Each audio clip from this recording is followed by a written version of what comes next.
What's up, everyone? I need to tell you about something that completely changed my life, and I'm still processing everything that happened. You know that feeling when you think you have everything figured out, and then one person walks into your world and flips it completely upside down? That's exactly what happened to me 3 months ago. And honestly, I'm not even sure I'd be the same person today if this hadn't happened. So picture this. I'm sitting in my apartment, scrolling through my analytics like I do every morning, obsessing over engagement rates and wondering why my last video only hit 2 million views instead of 3. I know, that sounds ridiculous when I say it out loud, but that's where my head was at. Everything was about numbers, metrics, growth. I was trapped in this endless cycle of creating content, checking stats, creating more content, and somewhere along the way, I forgot why I started doing this in the first place. I was feeling disconnected from everything, even though I had millions of followers. Isn't that crazy? Surrounded by people who supposedly cared about me, but feeling completely alone. My comments were full of love and support, but it all felt surface level, like people loved this version of me that I performed for the camera, not the real me sitting in my apartment at 3 in the morning wondering if any of this actually mattered.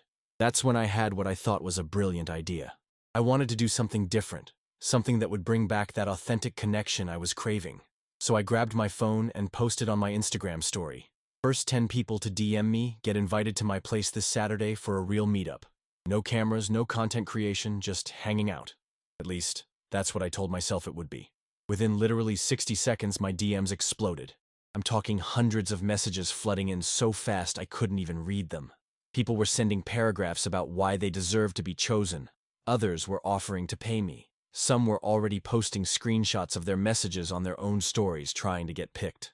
The desperation was intense, and honestly, it made me feel kind of sick to my stomach. I started going through the messages, and most of them followed the same pattern.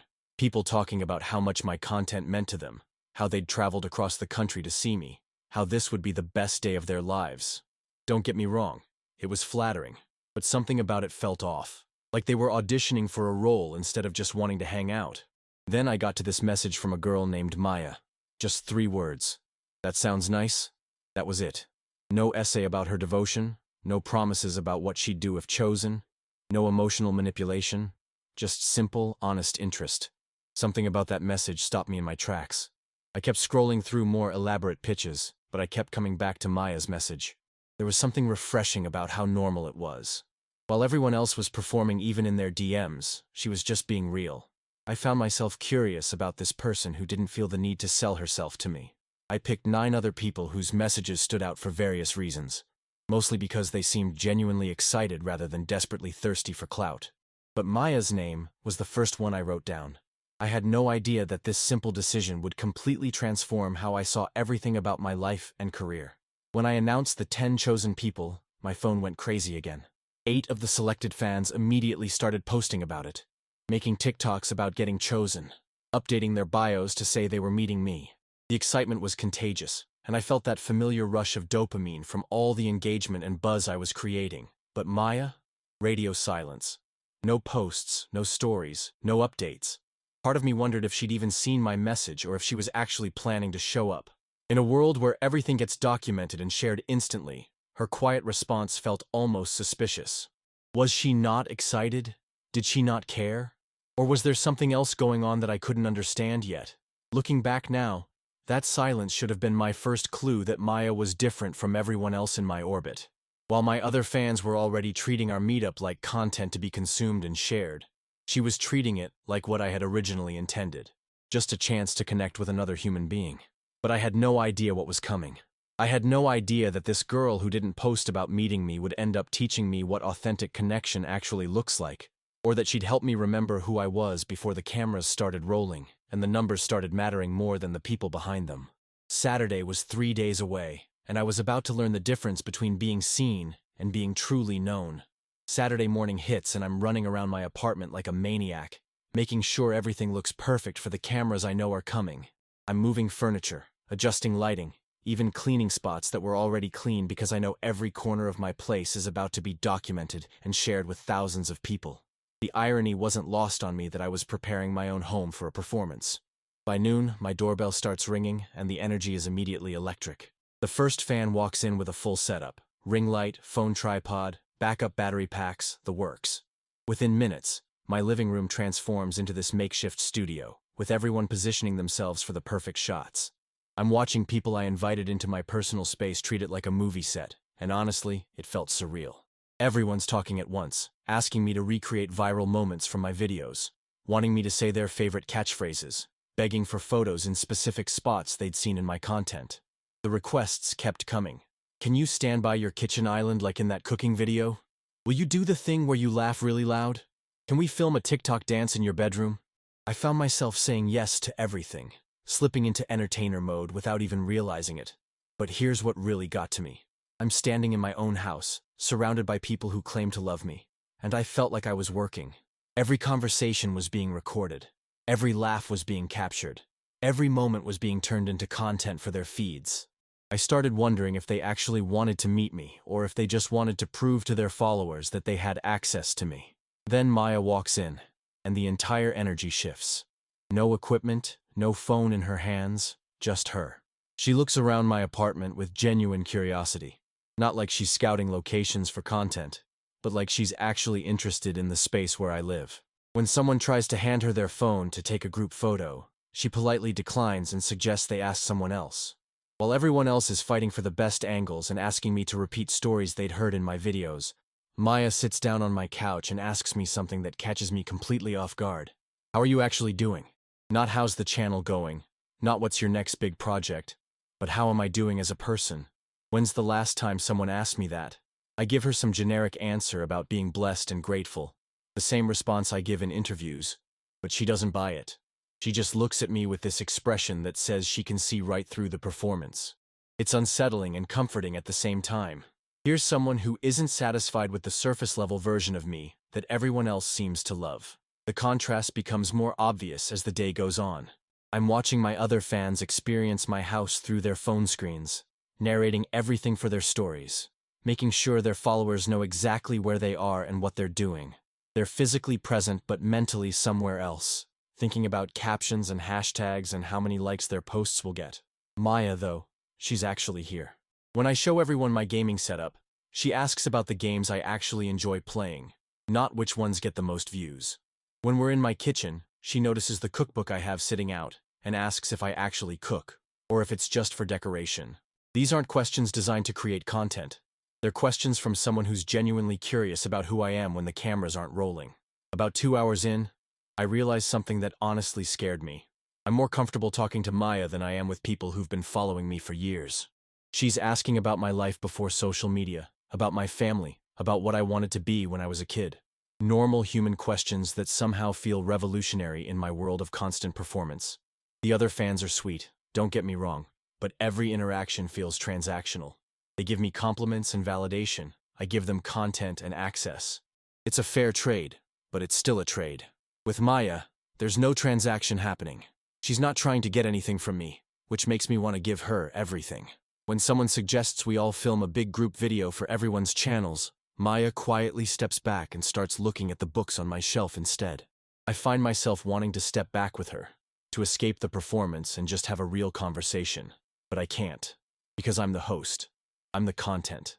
I'm the reason everyone's here. As I'm going through the motions of being the perfect influencer host, I keep glancing over at Maya. She's not documenting any of this, which means when today is over, she'll only have her memories. No posts to look back on, no videos to rewatch, just the actual experience of being here. Something about that feels both foreign and beautiful to me. I'm starting to realize that maybe I invited 10 people to my house, but only one of them actually showed up to meet me. 3 hours into this meetup, and I'm having what I can only describe as an out-of-body experience. I'm watching myself perform the role of the perfect influencer host while simultaneously becoming aware of how exhausting this performance actually is. Every smile feels calculated, every laugh feels amplified for the cameras. Every story I tell feels rehearsed because I've told it 100 times before in videos. But then there's Maya, sitting cross-legged on my floor, actually playing the vintage video game I have hooked up to my TV, not filming herself playing it, not asking me to explain the nostalgic value for her followers, just genuinely enjoying this old game that most people her age have never even heard of. She's laughing at the ridiculous sound effects and getting frustrated when she dies, and it's the most real moment that's happened in my house all day. I find myself gravitating toward her without even realizing it. while the other fans are staging elaborate photos in my kitchen. I'm sitting on the floor next to Maya, actually playing video games in my own house for the first time in months. When's the last time I used my gaming setup for fun instead of content? I honestly couldn't remember. She hands me the controller and says something that stops me cold. You're really good at this. Do you still play for yourself? Or is it all work now? The question hits me like a punch to the gut because I realize I don't know the answer. When did gaming stop being something I loved and start being something I performed? I'm about to give her some deflective answer when my streaming setup starts glitching. The screen starts flickering and making this awful buzzing sound. Immediately, 3 fans rush over with their phones out, ready to document my technical difficulties for their stories. This is so relatable, one of them says while filming. Even influencers have tech problems. But Maya just gets up and starts looking at the cables behind my monitor. Mind if I take a look? She asks. I deal with this stuff all the time at work. She's not filming the problem. She's actually trying to solve it. Within 5 minutes, she's identified a loose connection and fixed the issue. No fanfare, no documentation, just problem solving. What do you do for work? I ask her. And this is where things get really interesting. She mentions something about social media management, but she's vague about it, like she doesn't want to make a big deal out of it. Meanwhile, everyone else has been telling me their entire life stories, their follower counts, their dreams of becoming influencers themselves. The contrast is becoming impossible to ignore. I'm watching my other fans live this experience through their phone screens, constantly checking how their posts are performing, reading comments out loud, asking me to recreate moments so they can get better footage. They're at my house, but they're not really present. They're thinking about their audiences, their engagement, their next post. Maya, though, she's fully here. When I tell a story, she's actually listening, not just waiting for her turn to ask for a photo. When I make a joke, her laugh is genuine, not performed for a camera. When I mess up while we're playing games, she teases me like a friend would, not like a fan trying to stay on my good side. Around hour 4, something happens that really drives this home. One of my fans gets a notification that her post about being at my house is going viral. Suddenly, everyone's attention shifts to her phone. They're all crowding around, watching the likes and comments pour in, living vicariously through her moment of internet fame. The energy in the room completely changes from hanging out with me to celebrating this social media win. I'm standing there watching people in my own house be more excited about a post than about the actual experience they're having. And I feel this wave of loneliness that I wasn't expecting. Here I am, surrounded by people who supposedly love me, and I feel invisible. That's when Maya appears next to me. She doesn't say anything about the phone situation, doesn't try to pull me into the social media celebration. She just asks if I want to show her my balcony because she noticed I have some plants out there. Such a simple question, but it feels like a lifeline. We step outside and for the first time all day, I can breathe. The noise from inside fades and it's just us and the city view and my sad little herb garden that I never have time to take care of properly. Maya starts asking about the plants. Which ones are thriving? Which ones I'm struggling with? Normal, human conversation that has nothing to do with my online presence. This is nice, she says, looking out at the view. Do you ever just sit out here and think? I tell her I used to, but I can't remember the last time I did. Everything in my life has become content or potential content. Even my private moments feel like they should be documented. She nods like she understands something I haven't even said out loud. It's hard to just exist when you're always performing, isn't it? The way she says it, so matter-of-fact, makes me realize she gets it in a way that most people don't. She's not judging me for it. She's just acknowledging this reality that I've been living with for so long I forgot it wasn't normal. We're standing there in comfortable silence when we hear excited voices from inside. Someone's figured out how to connect their phone to my sound system and they're playing music, turning my living room into their personal photo shoot. The party's getting louder, more chaotic, more performative. Maya looks toward the noise and then back at me. Want to stay out here a little longer? She asks. It's such a simple question, but it feels revolutionary. When's the last time someone gave me permission to step away from being on? When's the last time someone prioritized my comfort over getting content? I realize I'm about to learn something about myself that I've been avoiding for a very long time. We're still standing on my balcony when I hear Maya mention something to one of the other fans through the open door that makes my blood freeze. She's talking about managing social media accounts, and I catch fragments of her conversation. Campaign strategies, content calendars, audience analytics. Wait, what? I turn to look at her, and she's got this slightly embarrassed expression on her face, like she's been caught doing something she wasn't supposed to. Maya, I say, trying to keep my voice casual. What exactly do you do for work? The question hangs in the air between us, and I can see her weighing whether to tell me the truth. I'm a social media manager, she says quietly. I handle accounts for some pretty big companies and a few influencers. My mind starts racing. Here I am, thinking I've found this one authentic person in a sea of content creators, and she turns out to be part of the industry that's been consuming my life. But then she says something that completely floors me. I manage accounts with over 5 million followers combined. I know exactly how this game works, probably better than most people in that room. She gestures toward my living room where everyone's still creating content. That's exactly why I didn't bring my phone out today. I'm staring at her, trying to process this information. You could have been documenting this entire day for your own accounts, building your personal brand, networking with me for business opportunities. Why didn't you? Her answer hits me like a truck. Because some moments are meant to be lived, not performed. I spend 40 hours a week helping people turn their lives into content. When I have the chance to just exist as a human being, I take it. The weight of what she's saying starts sinking in. This woman understands the social media world better than almost anyone, and she chose to experience our meeting authentically instead of strategically. While everyone else was treating today like an opportunity to boost their online presence, she was treating it like a chance to connect with another person. You know what I noticed today?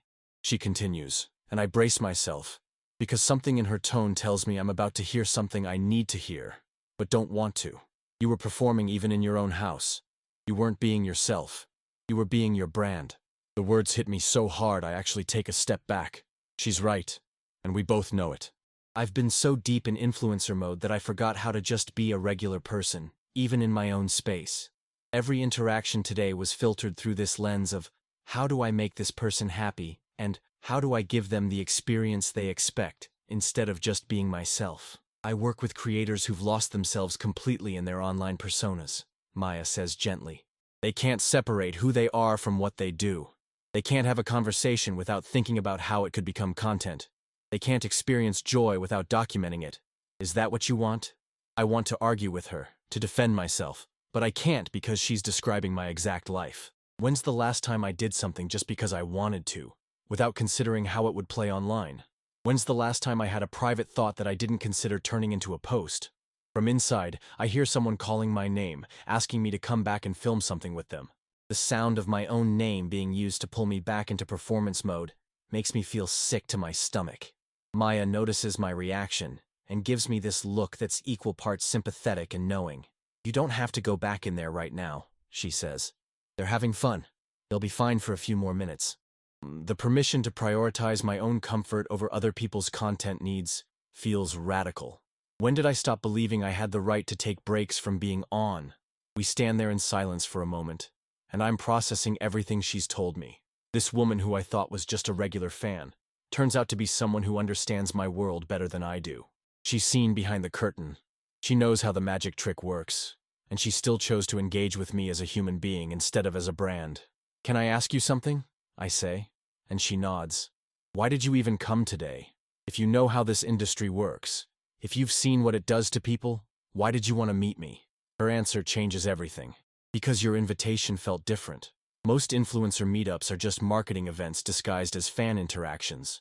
But something about the way you wrote that story post made me think maybe you were actually looking for real connection. I wanted to see if I was right. The fact that she could sense my desperation for authenticity through a social media post makes me realize how transparent my loneliness must be. But instead of feeling exposed, I feel seen. For the first time in months, someone looked past the performance and recognized the person underneath. If you're enjoying this story so far, please hit that subscribe button because what happens next completely changed my perspective on everything. Give this video a thumbs up if you've ever felt like you were performing your own life instead of living it. And I want to hear from you in the comments. Have you ever met someone who saw through your public persona to who you really are? Share this video with someone who needs to remember that authentic connection is still possible in our digital world. Trust me, this story is about to take a turn that I never saw coming.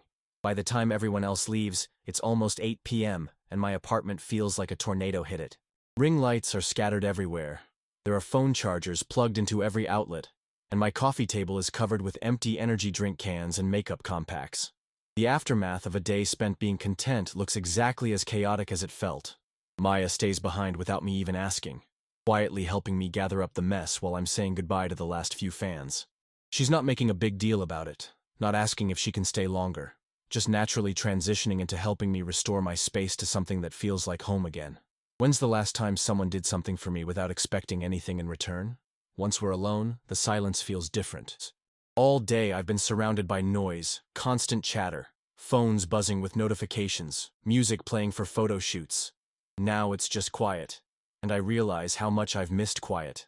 Maya's moving around my kitchen, washing dishes that accumulated throughout the day, and I'm struck by how normal this feels.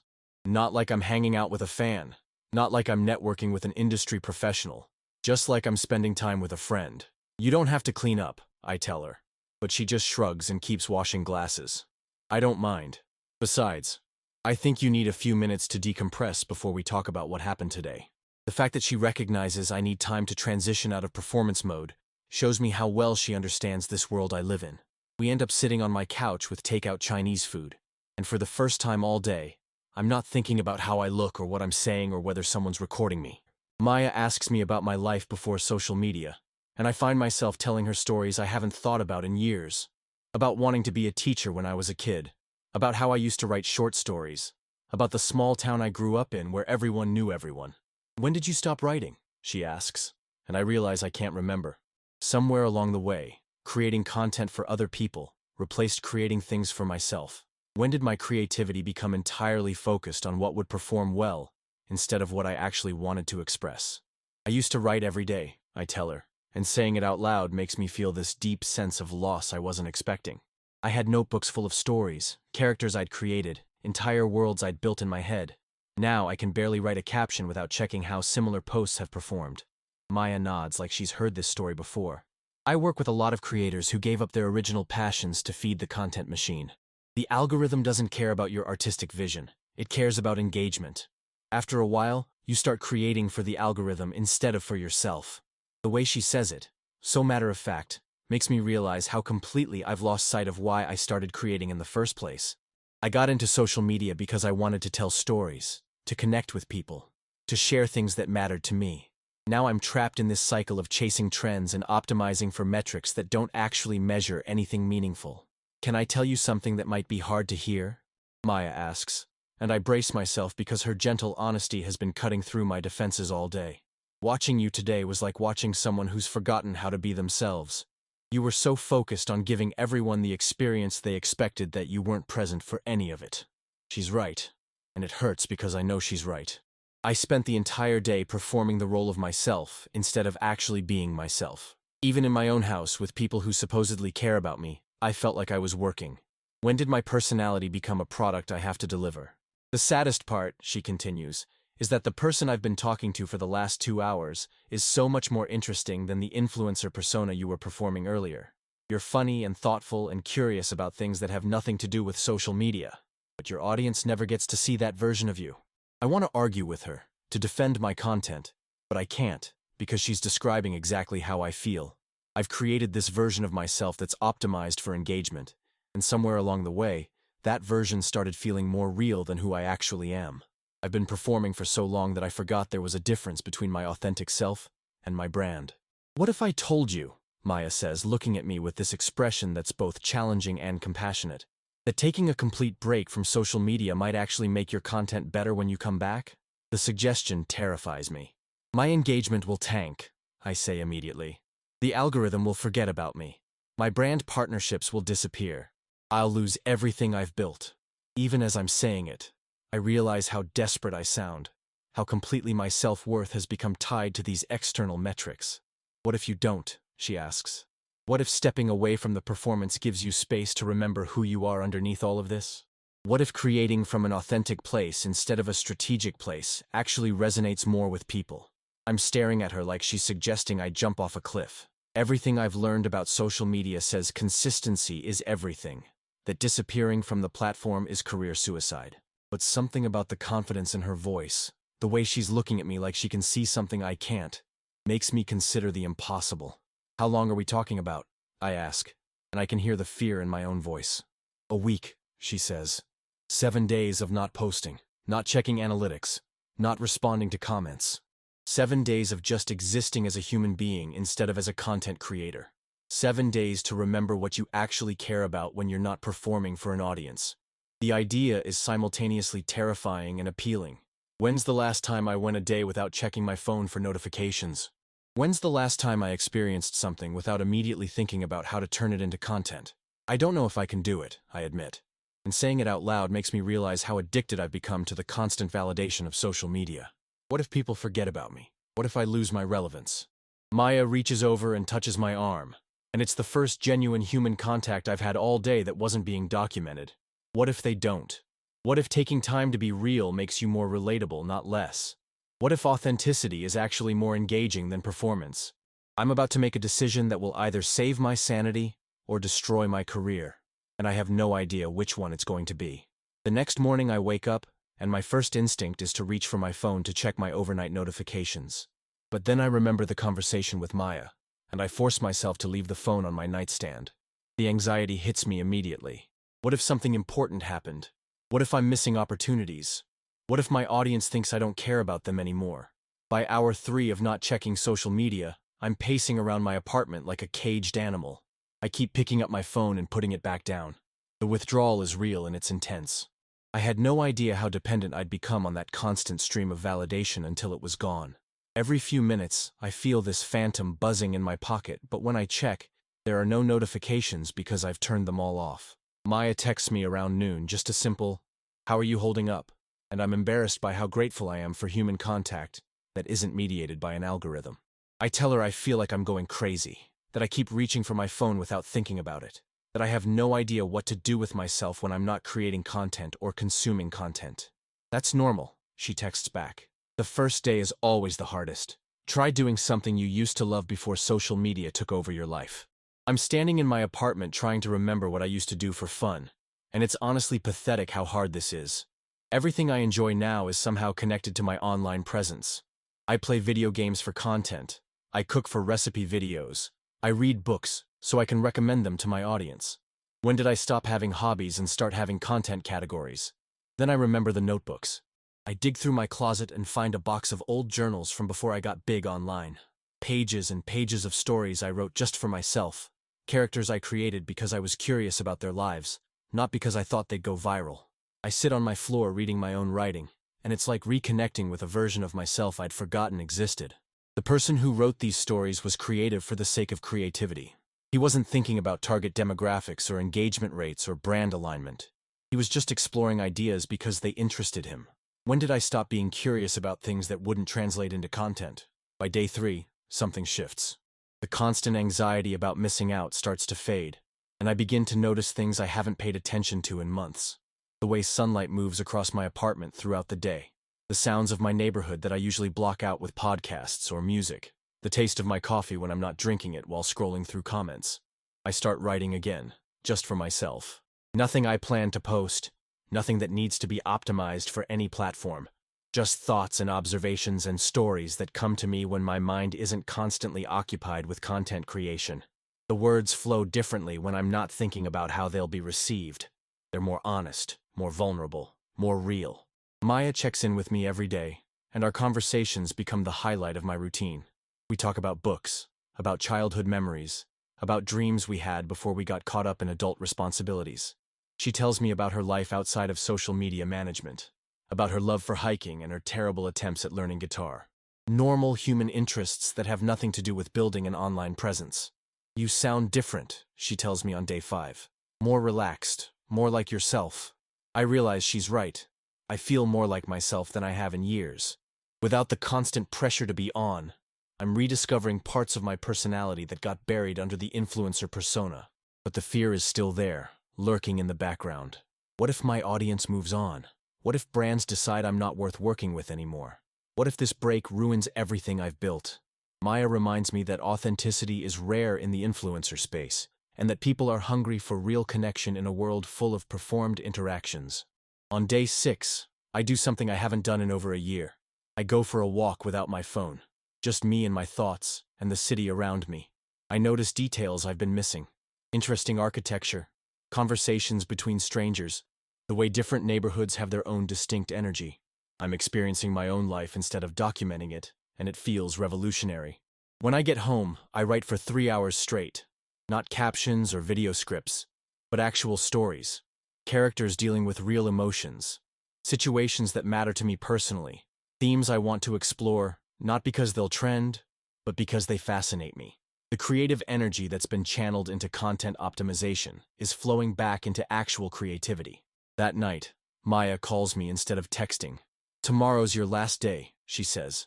"How are you feeling about going back?" The question terrifies me because I'm not sure I want to go back to the way things were. This week has shown me what I've been missing, what I gave up in exchange for online success. What if I can't find a balance? I ask her. What if going back to social media means losing this version of myself again? The vulnerability in my voice surprises me. When did I become someone who was afraid of his own career? You don't have to go back to the way things were, Maya says gently. You can choose to create from this more authentic place. You can share the real you instead of the performed you. It might be scarier, but it'll be more fulfilling. As I'm falling asleep that night, I realize this week hasn't just been a break from social media. It's been a journey back to myself. And tomorrow I have to figure out how to stay connected to this person I've rediscovered while navigating a world that profits from performance. Day 7 arrives and I'm sitting at my desk, staring at my phone like it's a loaded weapon. Maya's challenge is officially over, but the thought of diving back into the social media world makes my stomach turn. I've spent a week remembering who I am underneath all the performance, and now I have to figure out how to bring that person back online without losing him again. I pick up my phone and immediately see 847 notifications. DMs asking if I'm okay, comments wondering where I've been, brand emails asking about delayed partnerships. The sheer volume of digital noise after a week of silence is overwhelming. I can feel myself starting to slip back into that anxious, reactive mindset where every notification feels urgent and important. But then I remember something Maya told me. You get to choose how you engage with this world. You don't have to let it consume you. So instead of frantically responding to everything, I take a breath and think about what I actually want to say. What do I want to share with my audience that comes from this more authentic place I've rediscovered? I decide to post about my week offline, but not in the way I would have before. Instead of some polished, inspirational post about digital detox, I write something raw and honest about how I'd lost myself in the performance of being an influencer. I talk about forgetting why I started creating in the first place, about the difference between connection and engagement, about rediscovering creativity for its own sake. The response is immediate and intense, but not in the way I expected. Instead of losing followers, I gain them. Instead of brands pulling out, I get messages from companies wanting to work with this more authentic version of me. The comments aren't just fire emojis and generic praise. They're people sharing their own struggles with social media addiction, their own journeys back to authenticity. "This is the most real thing you've ever posted," one comment reads. "I've been following you for 2 years, and this is the first time I feel like I'm seeing the actual you." The irony isn't lost on me that being vulnerable about my struggles with social media performance creates better engagement than any of my carefully crafted content ever did. But the real transformation isn't in the metrics. It's in how I feel while creating. I start sharing stories I wrote during my week offline, not because I think they'll go viral, but because they matter to me. I post photos without filters, not because it's trendy, but because I want to show what my life actually looks like. I have conversations with my audience instead of performing for them. Maya and I start spending more time together, and she becomes my anchor to this more authentic way of being. When I catch myself slipping back into performance mode, she gently calls me out. When I start obsessing over analytics again, she reminds me why I took the break in the first place. She's not trying to manage my career, she's helping me stay connected to myself. 3 weeks after my digital detox, something incredible happens. A video I make about the difference between creating for yourself versus creating for the algorithm gets picked up by major media outlets.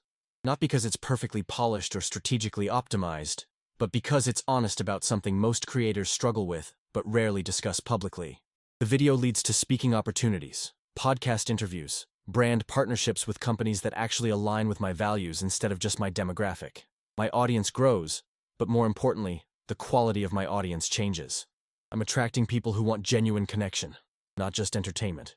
The comments become conversations. The DMs become meaningful exchanges instead of just requests for shoutouts. But the biggest change is internal. I wake up excited about creating again instead of anxious about performing. I have ideas that come from curiosity and passion instead of trend analysis. I'm building something that feels sustainable because it's rooted in who I actually am, instead of who I think people want me to be. Maya watches this transformation with this quiet pride that makes my heart skip. She never takes credit for it, never acts like she saved me, but we both know that her challenge changed the trajectory of my entire life. She saw something in me that I'd lost sight of and helped me find my way back to it. One evening, we're sitting on my balcony again, the same spot where she first challenged me to take a break from social media. The plants I never had time to care for are thriving now because I've been present enough to notice when they need water, when they need more sunlight, when they're actually growing. You know what's funny? I tell her. I was so afraid that taking a break would ruin my career, but it actually saved it. I was burning out so hard that I probably would have quit within a year if I'd kept going the way I was. She smiles and says something that stops me in my tracks. You didn't just save your career, you saved yourself. The person I met at that first meetup was disappearing into his own performance. I'm glad you found your way back. The weight of what she's saying hits me. I wasn't just struggling with social media burnout. I was losing my identity entirely. The break didn't just change how I create content. It reminded me that I exist as a person separate from my online presence. That my worth isn't determined by my follower count or engagement rate. Can I ask you something? I say, and she nods. Why did you care enough to push me toward this? You barely knew me. You could have just enjoyed the meetup and moved on with your life. Her answer reveals something I hadn't considered. Because I've watched too many creators lose themselves completely. I've seen people become so disconnected from their authentic selves that they can't find their way back. You seemed like someone worth saving. The fact that a relative stranger cared enough about my well-being to challenge me toward growth makes me realize how rare genuine concern is in the influencer world. Most people in my orbit have some kind of agenda. Some way they want to benefit from my platform. Maya just wanted me to be okay. As we're sitting there in comfortable silence, I realize that this story isn't just about taking a break from social media. It's about what happens when someone sees through your performance to who you really are and refuses to let you settle for less than authenticity. It's about finding your way back to yourself in a world that profits from you forgetting who you are. And somehow, in the process of rediscovering myself, I found something I wasn't even looking for. 6 months later, I'm sitting in the same spot on my balcony where Maya first challenged me to take that terrifying break from social media. But everything has changed. The plants around us are flourishing because I've learned to be present enough to care for them properly. More importantly, I'm flourishing because I've learned to care for myself the same way. Maya and I are together now, and I know that sounds like some fairy tale ending. But the truth is more complex and beautiful than that. We didn't fall in love because she saved me from social media burnout. We fell in love because she saw who I really was underneath all the performance and refused to let me settle for anything less than authenticity. Our relationship developed slowly, built on real conversations and shared values, rather than the instant gratification I was used to from my online world. She taught me that genuine connection requires patience, vulnerability, and presence. Things that don't translate well to social media but are essential for actual human relationships. The crazy part is that my content has never been better. When I stopped creating from a place of desperation for validation and started creating from a place of genuine curiosity and passion, everything changed. My audience can tell the difference. The comments aren't just engagement anymore. They're real conversations with people who feel seen and understood by my content. I still struggle sometimes. There are days when I catch myself slipping back into performance mode, when I start obsessing over analytics or comparing myself to other creators.